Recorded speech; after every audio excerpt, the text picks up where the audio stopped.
नाज़रीन की खिदमत में हया जावेद का सलाम अर्ज़ हो। पी न्यूज़ में आप सभी का खैर मकदम है। आज का जो मौजू है वो है स्कूल फ़ी। हमने चाहा कि आज इसी मौजू पे हम बात करें। दो एसोसिएशंस हैं यहाँ पे, हमने उनके साथ बात की। यहाँ पे प्राइवेट स्कूल एसोसिएशन के प्रेसिडेंट है, उनसे भी हमने इस बारे में बात की। पेरेंट्स से भी हमने बात की। तो आइए पहले पेरेंट्स एसोसिएशन से बात करते हैं। आसमा जी, ये बताइए कि क्या फ़ैसला है आपका, क्या करेंगे आप? जी, ये जो लॉकडाउन सिचुएशन है और जो कश्मीर की जब हम बात करते हैं तो रेस्ट ऑफ द इंडिया से बिल्कुल हटके है, क्योंकि अभी आप देखें पूरे इंडिया में जाके कहीं भी जाके या वर्ल्ड में, तो वहाँ 3 महीने के जो लॉकडाउन हुआ है उसकी वजह से सब लोग फाकों पे आ गए हैं और वो लोग अपील कर रहे हैं गवर्नमेंट से कि हम ना फीस भर सकते हैं ना कुछ। तो हम लोगों की बात अगर आए, कश्मीर एक डिफरेंट कश्मीर को एक डिफरेंट नज़रिए से देखना चाहिए। हम लोग 9 महीने से लॉकडाउन में हैं और वो भी इसमें हमारी कोई गलती नहीं है। तो जब भी ये सिचुएशन आती है हमेशा से, चाहे वो 2010 हो 14 हो, हमेशा हम पेरेंट्स को ही आगे बलि का बकरा बनाया जाए।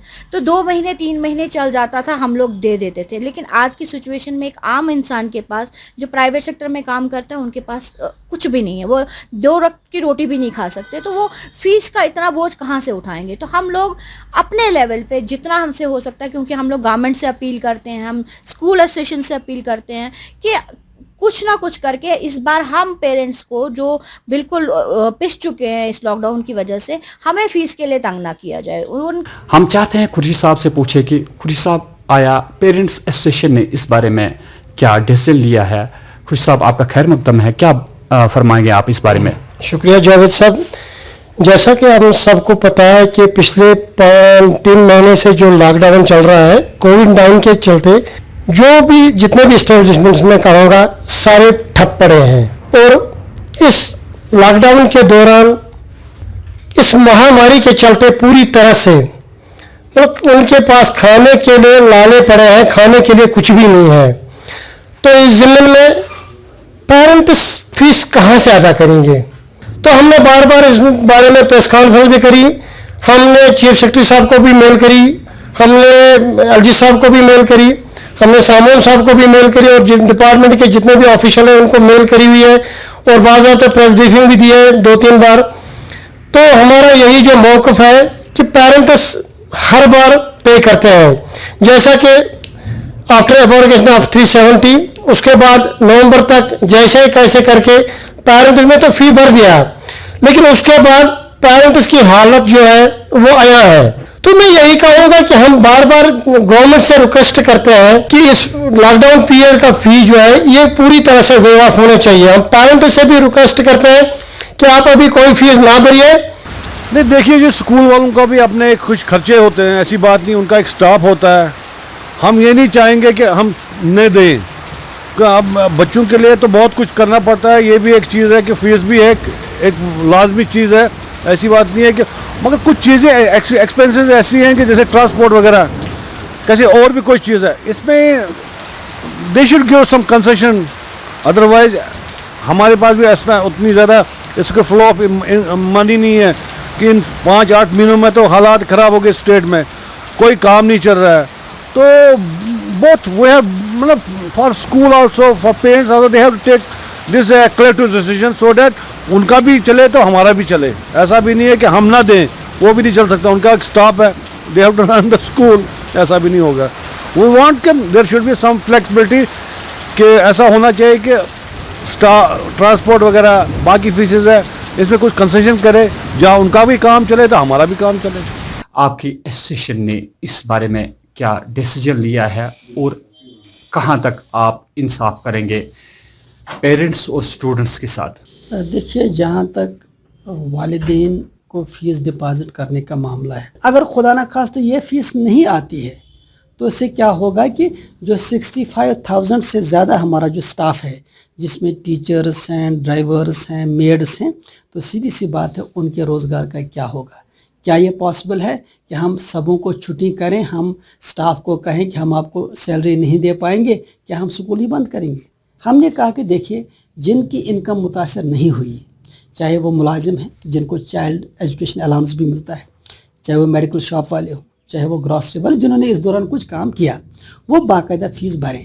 लेकिन अफसोस की बात यह है कि हमारे पास 1% फीस भी पूरा अभी नहीं आया है, और 1% फीस में हम बताइए क्या करें, स्टाफ को क्या दें। एक बात। दूसरी बात, फिर भी हमने कहा कि जो बिल्कुल मुतासर हुए हैं, जिनके पास कोई सहारा नहीं है, वो सिंपली एक एप्लीकेशन चाहे स्कूल को दे या एसोसिएशन को दे दे। एसोसिएशन अपनी तरफ से उनको स्कॉलरशिप देने की कोशिश करेगी और उनको कंसेशंस भी मिलेगा। और अगर कोई ज़्यादा बीच में आपको ये तकलीफ दूंगा, हालात कुछ ऐसे रुख इख्तियार कर चुके हैं कि टोटली हमें लगता है कि जो एक बहुत बड़ा बिजनेसमैन भी था वो इस काबिल नहीं है कि वो फीस अदा कर सकता है। आप लोगों ने, प्राइवेट स्कूल एसोसिएशन ने यहाँ पे एनुअल चार्जेस भी लिए। मैं अपनी बात करूँगा, मेरे बच्चे से एनुअल चार्जेस लिए, 1 साल गुजरने को भी लगा। वो एनुअल चार्जेस स्कूल के पास सिपियर है, वो एनुअल चार्जेस कहीं पे सर्फ नहीं हुए आप लोगों को, उसके बावजूद भी आप डिमांड करते हैं फीस। क्या वजह है? देखिए, आपकी जहाँ तक ये ताल्लुक़ है कि स्कूलों ने एनुअल चार्ज वगैरह ले लिए, पहली बात आपको मालूम होना चाहिए कि अगस्त से ही स्कूल बंद है। जो आपने खुद कहा कि लॉकडाउन अगस्त से चल रहा है, उस लॉकडाउन की वजह से वैसे भी एक huge amount of fee parents के पास जो है ड्यू है, पेंडिंग है। अब आप अंदाज़ा कर लीजिए, तकरीबन 225 करोड़ फीस इस वक्त पेरेंट्स के पास पेंडिंग है।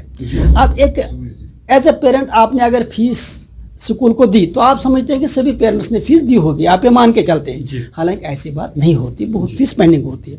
दूसरी बात, एनुअल चार्ज वगैरह उसके अपने एक्सपेंस हैं, अपने एक्सपेंचर हेड है। हमने बिल्कुल वाज़ह किया कि इस वक्त स्कूल कोई प्रॉफिटिंग तो नहीं करेगा, न कर सकता है और न करना चाहिए। इस वक्त सिंपल सी बात है, जो भी फीस आता है या जो भी स्कूल के पास रिजर्व्स हैं, अगर वही भी मान के चला, वो पहले टीचर्स को सैलरी चाहिए। क्योंकि हमारे लिए सबसे इंपॉर्टेंट इसका टीचर, मेड्स और ड्राइवर्स का मामला है कि किसी तरह से उनकी रोजी रोटी का इंतजाम हो, उनका घर चले, ताकि लोकल सेक्टर आपका तबाह ना हो। कि प्राइवेट स्कूल करे तो करेगा क्या? 10,000 करोड़ का गवर्नमेंट के पास बजट है, और आप मुझे बताइए प्राइवेट स्कूलों के पास कौन सा बजट है? ये वही स्कूल हैं जिन्होंने ये बताइए, ये जो आपको फीस जाती है ना, टीचर्स को फीस जाती है, जितनी भी स्कूल को रकम आती है उसकी खाली 30% टीचर्स को तनख्वाह जाती है। देखिए, एक बात, सवाल यह है कि पहली बात है कि जैसे आप प्रेस में हैं, आप मीडिया में हैं, मुझे मालूम नहीं कि आपकी क्या दिक्कतें हैं, आपकी तनख्वाह पूरी मिल रही नहीं मिल रही है। इसी तरह से जहाँ तक स्कूलों का मामला, स्कूल वाले ही जानते हैं ना, आपको सिर्फ इनकम पे नजर है, इनकम पे आप मल्टीप्लाई कर, आपको स्कूल के खर्चों का किसी को पता नहीं। यहाँ ये भी स्कूल हैं जिनके पास 30 को तनख्वाह भी नहीं होती। आसमा जी, ये बताइए कि फिलहाल आप पेरेंट्स को क्या सजेशन देगी? अभी फिलहाल क्या कुछ करना चाहिए? कोशिशें तो आपकी जारी है, क्या हातमी फैसला अभी हुआ नहीं, तो पेरेंट्स को क्या करना चाहिए इमीडिएटली? पेरेंट्स को बिल्कुल भी प्रेशर में नहीं आना चाहिए। मेरी ये अपील है, कोई ऑर्डर, मैं हर उस पेरेंट को जो इस वक्त अफेक्टेड है, मैं उन्हें रिक्वेस्ट करती हूँ कि स्कूल के किसी भी फैसले में आके या प्रेशर में आके जाके अपने आप को हलाकत में डाल के फीस भरने की ज़रूरत नहीं है, या किसी प्रेशर में आने की ज़रूरत नहीं है। हम लोग नहीं दे सकते तो नहीं दे सकते, एप्लीकेशन दे दें, सब आगे आके बात करें कि हम नहीं दे सकते। उसके बाद स्कूल जो है अपने लेवल पे क्या कर सकता है, अपने स्टाफ के साथ कैसे उनके साथ वो डील करता है, वो उसकी लायबिलिटी है इस टाइम पे। और उसके बाद गवर्नमेंट है तो वो इंटरवीन करे, हमारी तरफ से टोटल नो है। अब जहाँ तक बात है स्कूल रीओपन की, कल भी हमने एक इस बारे में प्रेस ब्रीफिंग दिया है कि पेरेंट्स एसोसिएशन इस बारे में बिल्कुल भी मुतफिक नहीं है कि अभी स्कूल खुलने चाहिए, क्योंकि हम अपने बच्चों को एज एन एक्सपेरिमेंटल किट्स नहीं बनाना चाहते। बिल्कुल कहूँगा कि इन हालात में आप स्कूल नहीं खोल सकते। जिस वक्त सिचुएशन है, कौन पेरेंट इन हालात में बच्चे को स्कूल भेजेगा और उसकी रेस्पॉन्सिबिलिटी कौन लेगा? ठीक है, हम कहते हैं अगर गवर्नमेंट का डिसीजन लेगी, हम कहेंगे भाई गाइडलाइंस भेजो, SOP भेजो, हम उस हिसाब से चलेंगे। लेकिन fact of the matter is कि 4G रिलीज, 4G पे बैन उठाने में गवर्नमेंट को प्रॉब्लम क्या है? जो ये सरकार ने जो फैसला किया है कि शायद कर रहे हैं आजकल फैसला कि in middle of June they will think over it के स्कूल भेजना है कि नहीं। मुझे नहीं लगता कोई पेरेंट अफोर्ड कर सकता है इस टाइम पे कि बच्चों को भेजना के लिए। हमारे बच्चे तो लेबॉर्ट्री के कोई हिस्सा नहीं बनना चाहते हैं, क्योंकि नेवर नो कि यहाँ कोरोना वायरस जिस हालात में है कि मुझे नहीं लगता है कि अभी वैसे हालात, ऐसे मौजूद हालात है कि हमारे बच्चे स्कूल जा सकते हैं। I don't think so. सरकार के बारे में तो हमसे बड़े ज़हीन लोग बैठे हैं वहाँ, they are well read people, उनके अपना एक तजुर्बा है इसमें। उनको उस वक्त स्कूल खोलने का सोचना चाहिए जब उनको लगे कि यहाँ पर उनके बच्चे कहीं परेशानी में ना मुतला हों। उनकी कोई प्रॉब्लम ना हो, ऐसा भी नहीं करना चाहिए। उनको अपने लोगों को दिखाना है कि हमने बड़ा काम किया है तो बच्चों को आगे देंगे, नहीं, दैट्स नॉट पॉसिबल। हम ऐसा नहीं करने देंगे। हम वैसे अफोर्ड, मैं तो अपने एज अ पेरेंट्स मैं अपने बच्चों को नहीं भेज सकता हूँ उस हिसाब से। आपने देखा कि यहाँ पे 2G चल रहा है। सभी लोगों ने, इवन जो यहाँ के पॉलिटिशियंस हैं, आम इंसान हैं, तमाम गवर्नमेंट से अपील की कि हमारे बच्चे सफ़र कर रहे हैं, उसमें जो प्रॉपर वे में डिसीजन लेना चाहिए था, गवर्नमेंट को 4G रिलीज़ करना चाहिए था। इतने मुश्किलात के बावजूद हमारे बच्चों के साथ नाइंसाफ़ी हुई। क्या आप इस बात से इत्फाक करते हैं? देखिए ये एक ऐसा जुल्म है। ये बुनियादी तौर पे कानून नाम की चीज़ अगर कोई है, आइन नाम की चीज़ अगर कोई है मौजूद, तो ये आइन की बिल्कुल वाज़ह खिलाफ वर्जी है। एक बच्चे को अगर ये कश्मीर से बाहर रहता है तो उसको 4G अवेलेबल है, वो आराम से ऑनलाइन पढ़ सकता है।